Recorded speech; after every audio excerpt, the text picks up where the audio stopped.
Every day, most people pass by my second home without a second thought. To them, it's just another property. But there's a secret few know. I quietly own half the city. So imagine my shock when I discovered that the HOA had taken it upon themselves to auction off my second house, illegally, completely oblivious to who really holds the power here. The notice arrived in a plain envelope, its legalese dripping with bureaucratic arrogance. It claimed that my property had been deemed non-compliant with community standards and was now subject to auction. I couldn't believe it. An organization with outdated rules and petty authority, targeting one of my most valuable assets without verifying ownership details. Immediately, I began documenting everything. I snapped photos of the notice, saved digital copies, and recorded a video capturing my stunned reaction. But the real kicker came soon after. A phone call that promised to turn the tables in this David versus Goliath battle. What could be so shocking that it would expose the HOA's misdeeds and force them to reckon with the truth? This isn't just a story about an illegal auction. It's a battle for power, identity, and respect. Stay tuned as I reveal how a single HOA misstep unraveled a conspiracy, and how I, the owner of half the city, am ready to take back what's mine. The day after I received that astonishing notice, I was still in disbelief. My second house, one of my prized assets, had been auctioned off by the HOA as if it were an abandoned property, all because they believed it didn't meet their community standards. But I knew the truth. My investments run deep. I own a controlling stake in this city, a fact that renders their petty actions not only baseless, but laughably short-sighted.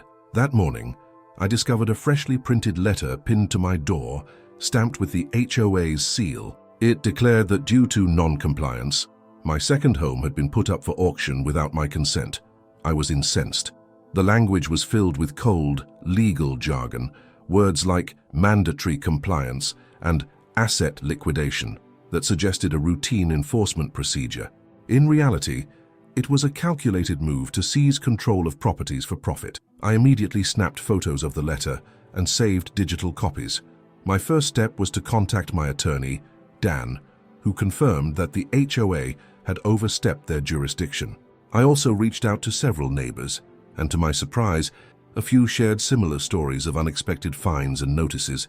It quickly became clear that the HOA's actions were part of a larger campaign to homogenize the neighborhood, even targeting properties owned by influential investors like me. Fuming yet determined, I started compiling a detailed timeline of events and evidence. Every notice, every suspicious letter, every odd comment from inspectors was logged meticulously. I couldn't help but wonder how they could be so oblivious to the fact that I own half the city. Their failure to verify the title wasn't just a minor oversight, it was a colossal blunder that undermined the very foundation of their auction. And then, as if the absurdity wasn't enough, I received an unexpected phone call that promised to change everything, a call that hinted at deeper conspiracies behind the auction. What would this call reveal, and how would it shift the balance of power in this escalating battle? In the days that followed, the HOA's actions escalated rapidly. It wasn't long before my mailbox overflowed with additional notices, each one more aggressive than the last. One letter warned of immediate penalties if I failed to rectify my property's non-compliance, while another threatened legal action for unauthorized modifications. The language was cold and unyielding, clearly designed to intimidate even the most confident homeowner. Simultaneously, I began receiving cryptic text messages. One terse message read, "Your property is scheduled for compliance. Act now or face severe consequences." These texts, laced with vague legal threats, sent shivers down my spine. I documented every single message, saving screenshots and backing them up in my secure digital dossier. That same week, my security cameras captured an unsettling scene. An HOA inspector in a crisp uniform, clipboard in hand, was seen lingering near my second house. He took careful measurements and jotted down notes as if preparing for a full-scale audit of my property. His detached, methodical behavior struck me as more than a routine check. It was an ominous precursor to further aggressive actions. Rumors soon spread among my neighbors. I learned from a close friend that several independent homeowners had reported unexpected visits from inspectors, with some even receiving unsolicited warnings about property standardization. It became increasingly evident that my case was not an isolated incident. The HOA was executing a coordinated campaign to force conformity, targeting properties that didn't meet an arbitrary aesthetic standard. The mounting frustration and the weight of every threat drove me to escalate my own efforts. I installed additional cameras, improved my digital security, and began keeping a meticulous log of every interaction and notice. Every new threat and every extra fine added fuel to my determination. I updated my online forum, urging other affected homeowners to share their evidence and experiences. The collective outrage was palpable. A united front was forming against this systemic abuse. Yet, as I prepared to take the next step, a mysterious phone call arrived, a call that would unveil a twist so shocking it promised to shift the entire battle's dynamics. What could be so powerful that it would force the HOA to confront its own misdeeds head-on? The stage was set for a dramatic turning point, and I braced myself for what was coming next. Just when I thought the HOA's reckless behavior couldn't get any worse, an explosive revelation shattered everything I knew. While combing through a trove of public records and some leaked internal emails I'd obtained from a former board member, I uncovered a series of confidential memos that revealed the true motive behind the auction. The documents detailed how the HOA had been under intense pressure from a powerful local developer with deep financial interests. Their goal, to standardize the neighborhood by forcibly converting independent properties into event spaces and communal assets. One memo in particular was damning. It casually stated, "If we liquidate these non-conforming assets, we secure a strategic advantage in the market." Another document mentioned that properties like mine, those owned by influential investors, were seen as easy targets precisely because the HOA assumed they were ordinary member assets. In reality, I own half the city, a fact that the HOA completely overlooked. Their failure to verify the title was not a minor error. It was a colossal miscalculation that revealed the profit-driven nature of their campaign. The shock of this discovery was overwhelming. Not only had the HOA auctioned off my second house without my consent, but they had done so as part of a calculated plan to benefit external developers. I immediately forwarded these explosive memos to my attorney, Dan, who confirmed their authenticity and called them the smoking gun that would turn the entire case on its head. Armed with this new evidence, I updated my digital dossier and began drafting a detailed timeline that now included these internal communications. I recorded a video log explaining to my online community they thought they could auction off my property like it was just another asset. But this memo proves it was all part of a profit-driven scheme to force us into a cookie-cutter mold. The revelation transformed my personal fight into a battle against systemic corruption, a fight for every independent homeowner's right to control their own property. This twist not only validated my suspicions, but also set the stage for the next phase of the confrontation. The HOA's actions were no longer just an overreach. They were a calculated power grab orchestrated by influential players in the local real estate market. I knew that exposing this conspiracy would not only reclaim my property, but would also galvanize a broader movement among independent homeowners. The explosive revelations from those internal memos left me both outraged and determined to fight back. I realized that the HOA's auction wasn't an isolated mistake. It was part of a larger profit-driven strategy to force independent homeowners into conformity. In response, I immediately ramped up my efforts to secure every piece of evidence. I organized my digital dossier, backing up all documents, photos, and videos onto multiple encrypted drives and secure cloud storage. Every detail was meticulously time-stamped, forming an irrefutable timeline of the HOA's misdeeds. Emotionally, I experienced a surge of resolve. I recorded a raw, unedited video diary explaining how the revelation turned my personal grievance into a full-blown crusade. "They thought they could auction off my property without a second thought," I said, my voice resolute. "But I own half the city, and this blatant abuse of power will not stand." I shared my feelings of betrayal and anger, vowing to expose every corrupt tactic used by the HOA. Determined to widen the circle of resistance, I reached out to fellow independent homeowners. I organized a small meeting at my property, where neighbors shared their own harrowing experiences, stories of unexpected fines, unauthorized inspections, and even similar auctions. The solidarity in that gathering was electrifying. It proved that the HOA's overreach was not an isolated incident, but part of a systematic assault on our rights. My attorney, Dan, and I spent long hours revising our legal strategy in light of the new evidence. He confidently asserted that these internal memos would serve as a cornerstone in our case, exposing the developer's influence behind the HOA's actions. "This is our linchpin," he declared. "For with this proof, we can hold them accountable in court." I also revamped my online presence. I updated my website with a detailed timeline of events, incorporating the leaked memos and testimonies from neighbors. I recorded a series of video updates, passionately urging other homeowners to document their encounters and stand united.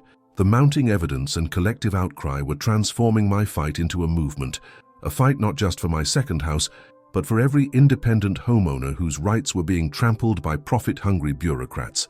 Every step I took further strengthened my resolve. I was ready to take the battle to every level, legal, public, and even political, until the HOA's abuse of power was exposed for all to see.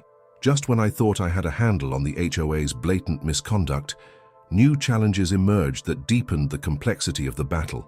One afternoon, while reviewing my digital dossier, I received an anonymous letter, different from the formal notices, warning, "Your property is just the beginning. Standardization is coming." The letter's handwritten, desperate tone hinted that the HOA's campaign was part of a larger, coordinated effort to enforce conformity throughout the entire community. Shortly after, several neighbors reached out with alarming stories. Mrs. Hernandez, a longtime resident, revealed that she had been visited by an inspector who aggressively measured her garden and left behind a detailed report demanding she alter its unique design. Another neighbor, Mr. Gonzalez, shared that he had received a cryptic text message stating, "If you don't conform, we will take further action." These individual accounts were starting to form a disturbing pattern, one that suggested the HOA was targeting not just my properties, but anyone who dared to maintain their individuality. The situation grew even more concerning when I discovered a series of leaked forum posts by former HOA insiders. In these posts, anonymous board members confessed that the current aggressive tactics were driven by pressure from a group of local developers. One post chillingly stated, "We need to force non-compliant properties into submission if we're to boost the neighborhood's market value." This internal dissent indicated that even within the HOA, there were voices of concern about the legality and morality of their methods. Alarmed by these revelations, I updated my online timeline with every new piece of evidence and encouraged affected neighbors to share their own documentation. The online forum quickly became a hub of activity, with homeowners posting photos of unauthorized notices, screenshots of threatening texts, and even videos of suspicious inspectors at work. The collective evidence painted a damning picture of a systemic campaign aimed at erasing individuality in favor of a homogenized, profit-driven community model.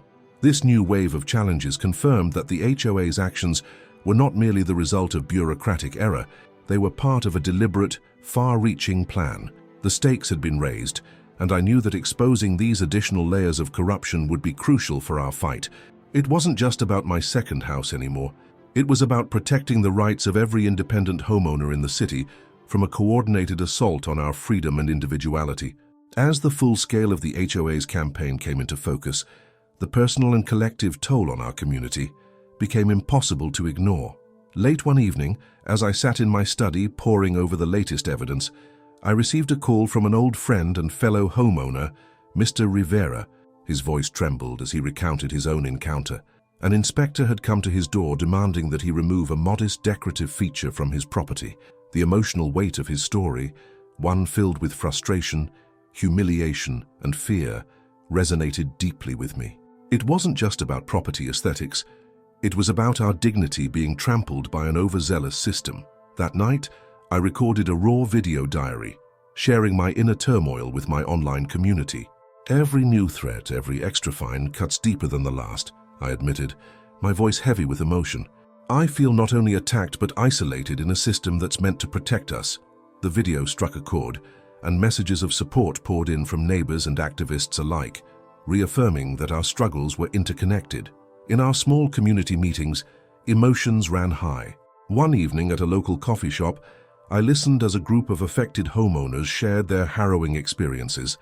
Tears were shed and voices quivered as they recounted feeling constantly watched, receiving ominous messages at odd hours, and even experiencing physical intimidation. One elderly woman's confession about how a single notice had left her feeling utterly violated brought many of us to a near-silent consensus.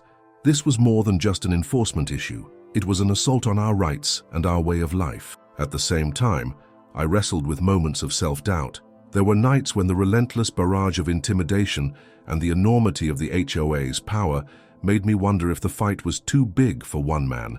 But every supportive comment on my blog and every encouraging word from a neighbor reminded me that I was not alone, that our collective resilience was our greatest asset. These emotional interactions, both painful and unifying, became the backbone of our resistance. They transformed our individual struggles into a shared battle, fueling our determination to document every incident and fight back with every tool at our disposal. In those moments of vulnerability, I realized that our emotional scars were also a source of strength, a reminder of what was at stake and why we must never back down. Just when I thought the situation couldn't get any more harrowing, a series of new developments sent the tensions spiraling to unprecedented heights.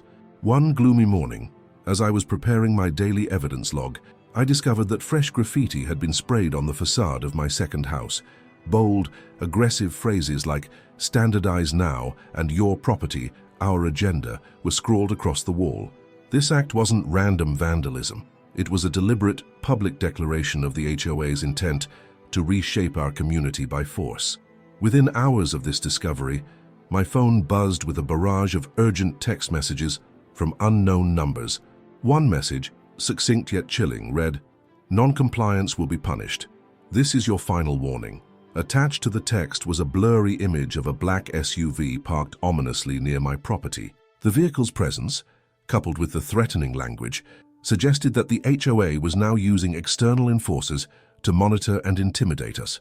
That same day, while reviewing footage from my newly upgraded security cameras, I captured a fleeting yet unmistakable image of a hooded figure pacing near the edge of my property.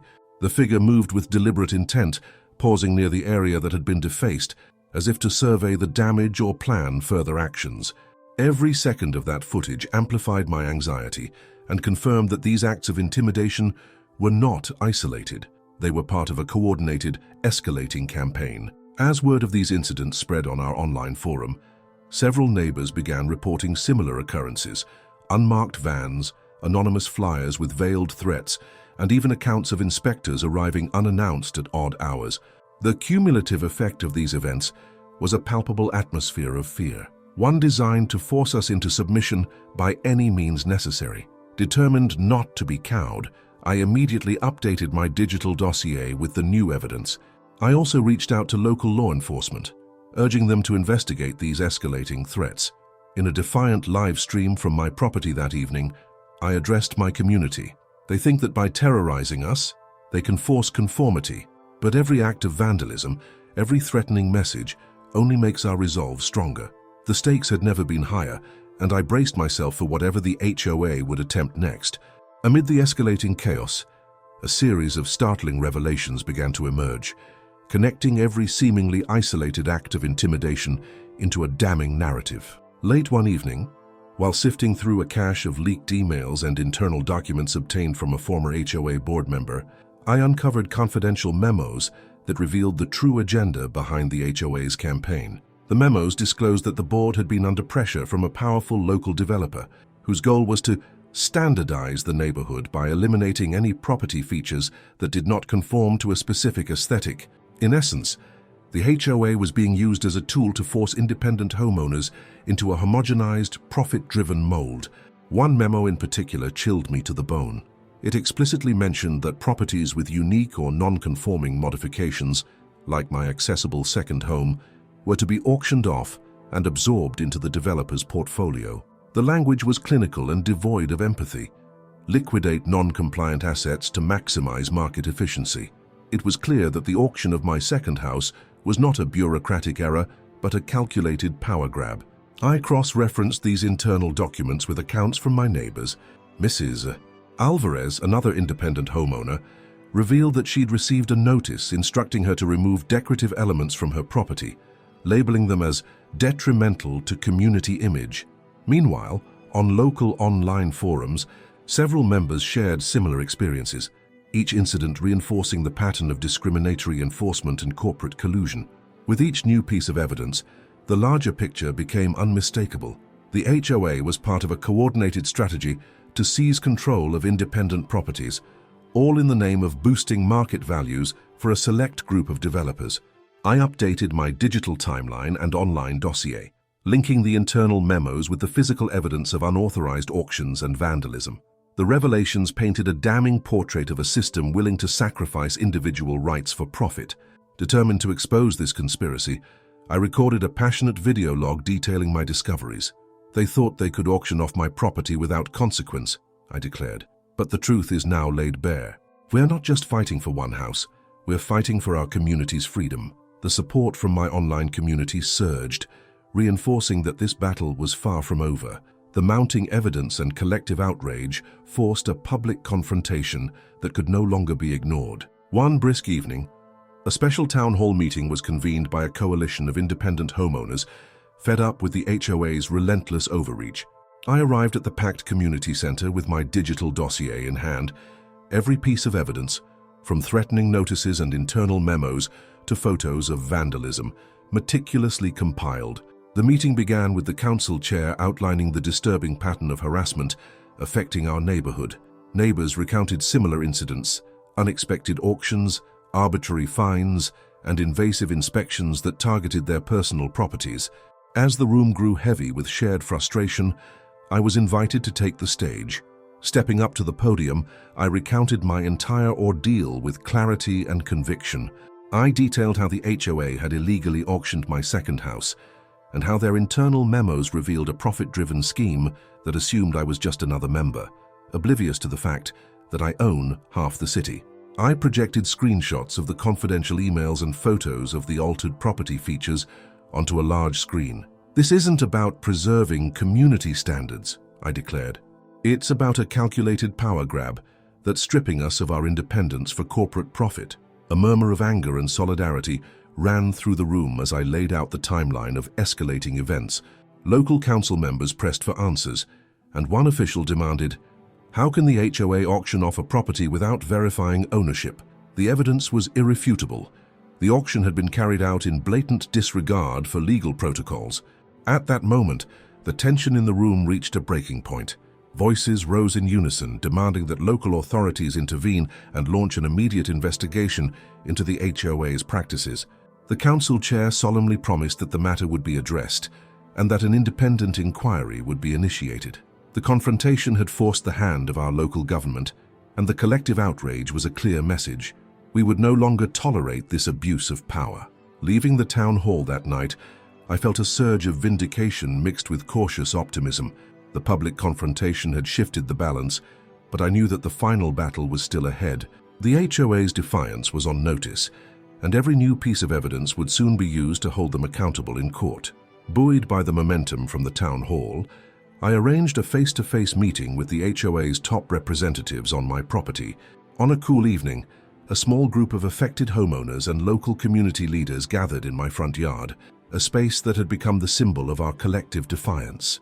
As dusk painted the sky in deep hues, the HOA's representatives arrived in a nondescript van. Their faces were etched with a mixture of reluctance and apprehension, as if they sensed that their days of unchecked power were numbered.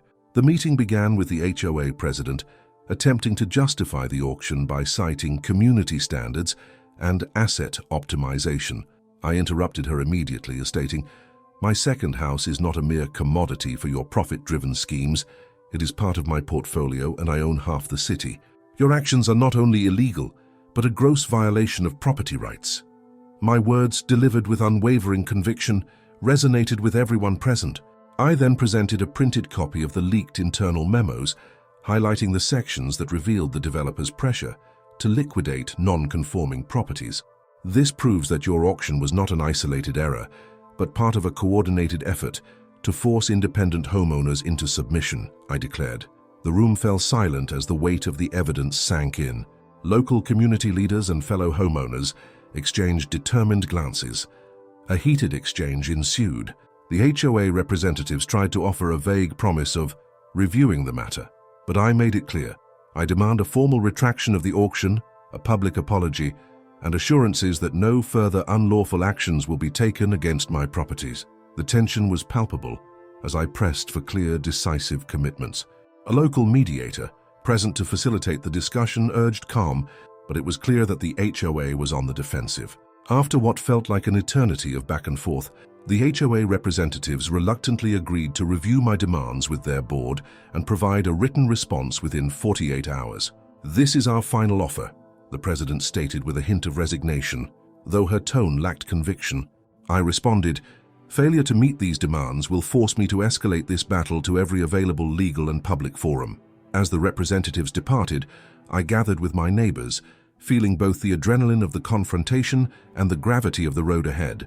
We knew that the next 48 hours would be critical in determining our next move, whether the HOA would finally back down or if our fight would intensify further. The direct confrontation had forced them into a corner, and I was more determined than ever to see justice prevail. The 48-hour deadline loomed, and the tension in our community reached a fever pitch. Every minute felt like an eternity as I awaited the HOA board's response. Late one stormy evening, while rain pounded against my windows and the wind howled through the trees, my phone finally buzzed with an email notification. With trembling hands, I opened the message, and what I saw confirmed my worst fears. The email was a bland corporate response, filled with vague promises of further review, but it contained no retraction, no apology, and certainly no acknowledgement of the blatant violations. Fury surged through me as I immediately forwarded the email to my attorney, Dan D., who confirmed that the HOA's response was insufficient and that we had ample grounds for immediate legal action.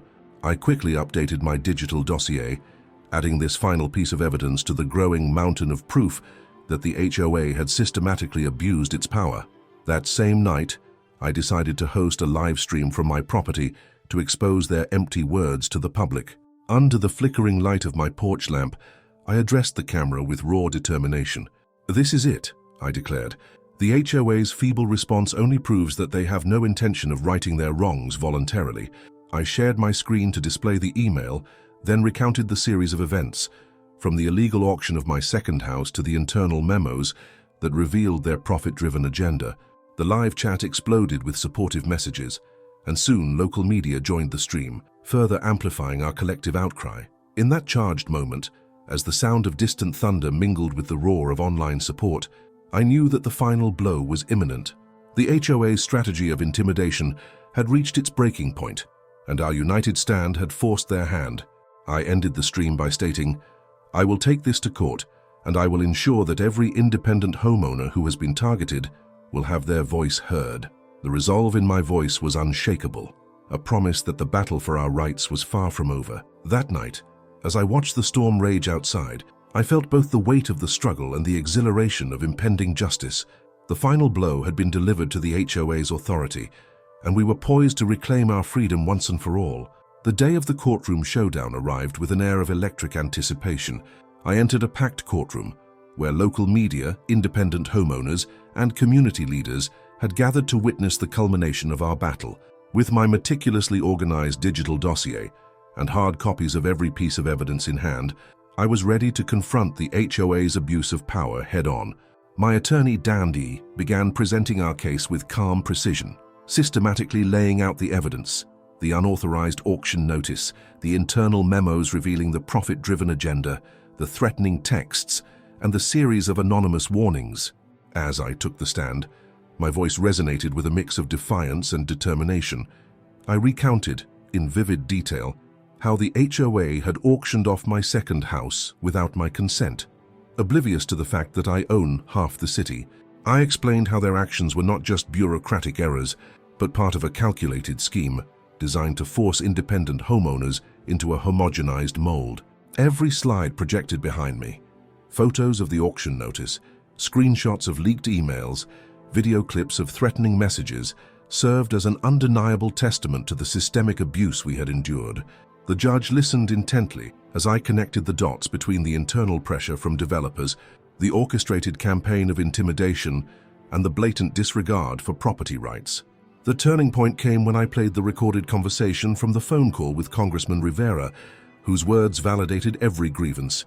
"This is not just about a house," I asserted. "It's about our right to live independently without being bullied by an overzealous HOA." The courtroom fell silent as the weight of our evidence sank in. After hours of impassioned testimony and rigorous cross-examination, the judge leaned forward and delivered the verdict. "The evidence presented is overwhelming. The HOA's actions were unauthorized, discriminatory, and in clear violation of property rights. I hereby grant an injunction to immediately halt all further actions against the plaintiff's properties and order a full independent investigation into the HOA's practices." In that moment, as a wave of relief and triumph washed over me, the oppressive power of the HOA was shattered. The final showdown had vindicated not only my rights, but also those of every independent homeowner in the city. In the weeks that followed our courtroom victory, a renewed sense of freedom and empowerment swept through our community. My second house, once illegally auctioned by an overreaching HOA, now stood as a proud symbol of resistance and rightful ownership. The judge's ruling not only halted the abusive practices, but also sent a resounding message to every independent homeowner. Your rights are inviolable. I returned to my property with a mixture of relief and steadfast determination. Every corner of my second house, each window, each room now radiated the satisfaction of knowing that justice had prevailed. Neighbors who had long suffered under arbitrary fines and relentless intimidation began to speak out, and our collective voices united to form a movement against bureaucratic tyranny. I continued to update my website and online forums with detailed accounts of our journey, sharing photos of the courtroom proceedings, copies of the judge's ruling, and heartfelt testimonials from fellow homeowners.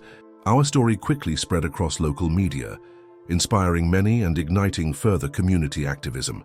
We organized neighborhood meetings where independent homeowners discussed strategies to protect their properties and ensure that such abuses would never happen again. As I sat on my porch watching the city wake up to a new day, I reflected on the lessons learned from this relentless battle. It wasn't just about reclaiming a property, it was about asserting our dignity, our independence, and our unyielding right to live on our own terms. Every piece of evidence, every supportive message, and every shared story reinforced that our strength lies in unity and perseverance. Before I sign off, I want to ask you, have you ever been pushed to the edge by arbitrary rules or witnessed your rights being trampled by those in power? Share your story in the comments below. Your voice might inspire someone else to stand up for their freedom. If this story resonated with you, please subscribe, share this video, and join our community of independent homeowners who refuse to be bullied. Remember, the power is in our hands, and together we can reshape our future. Stay strong, stay informed, and I'll see you in the next video.